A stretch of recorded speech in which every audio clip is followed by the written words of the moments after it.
Okay, itamek skanatoni. Good morning. It is Thursday, February 15th, 2018. Just moving into the new moon tonight for Bitaki Sum, the eagle moon, which is the fifth of 7 winter lunar cycles in the Blackfoot system. And it feels like a Thursday today. You know, I feel kind of high energy this morning. I think the reason for that is that I have a big weight lifted off of my back. This morning, when I woke up, sat down and I knocked out a final kind of paragraph on my research proposal, and I believe it's done. I think it's ready to go. And unless I hear any different from my colleagues, who I gave kind of a draft of yesterday for any edits, I'm submitting it today. Today is the deadline anyway. I have to have it in. But yeah, all this past week of really shutting myself in and stressing out about it. And then the 2 weeks that I had before that, when I could have, just leisurely almost knocked out a draft. Anyway, you've heard all about the proposal. Let's not talk about the proposal. In fact, you've already had basically my weekly update, which I posted on Tuesday instead of today, which I described all that stuff, all that proposal agony. So let's not talk about me. Let's talk about someone who more people want to hear about. Let's talk about Mandy and how she's doing. I was a little bit concerned about her over the last week or two. I'd be sitting here. It's my rocking chair where I sit and, do my studies and such. And right next to me is Mandy, so I can see what she's doing, all the time. You see her back in there right now. And I would look at her sometimes, and she just wasn't looking right, I didn't know if she was in some kind of really deep, almost brumation state of rest, or I didn't know if she was getting sick. Maybe the starvation was getting to her. I don't know. But she wasn't looking good. And she wasn't looking all there, all conscious. And so I was a little bit worried about her. Then the other day, I picked up a little, like a small little fuzzy mouse, not a pinky, but like the next state of development of the mouse. And it was already killed and frozen, so I thawed it out, and then I warmed it up in a cup of hot water, warmed it up really good, and then I used, some wood tongs to offer to Mandy to try to get her to eat. And so I'll show you what happened there.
So obviously she's still not interested in eating.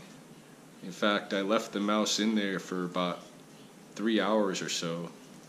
And perhaps not surprisingly, after I jabbed her in the face with it so many times, Mandy didn't pay it any attention. In fact, she stayed in her little hidey hole until I retrieved the mouse those few hours later.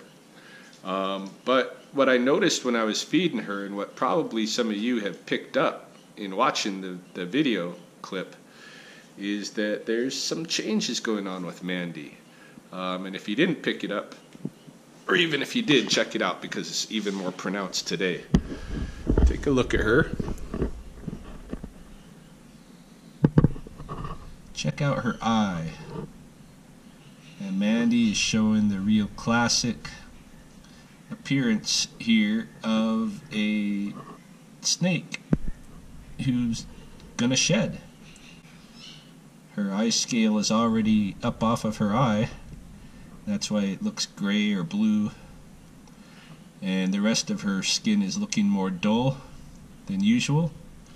And I'm sure that's what I was picking up on this week that was starting to scare me, that, you know, she didn't look right. I'm sure it was just the change in the tone of her skin. So Mandy's going to shed, and this is good news because it could mean that her reluctance to eat, you know, has been predicated on this shed.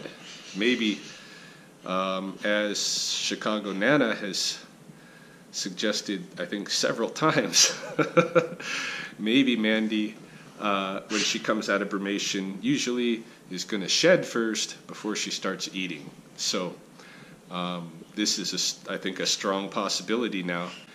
And on top of that, I received a message this morning from another subscriber, blessings to you, who watches a lot of the Mandy videos. And she had a dream last night about Mandy, and it was all good. It was that things were on the up, and everything was going well. And she just, you know, let me know that you know, as far as her dream went, Mandy was on the mends. So this is good. This is all good news as far as I'm concerned. I think probably by the next time I update on Mandy, we'll have a Mandy shed skin, and possibly she'll be eating. But stay tuned on that. It's going to be interesting to see how the skin, whether she sheds it off in a single you know, tube, whether she's hydrated enough to do that, or if it kind of comes off in pieces and such. It'll be interesting to see. Sometimes sometimes snakes need to even be soaked to help with the shedding when they're in captivity like this. But we'll see. But yeah, good things happening to Mandy. It's not changes are underway, and that suggests to me that all is well in the Mandy world.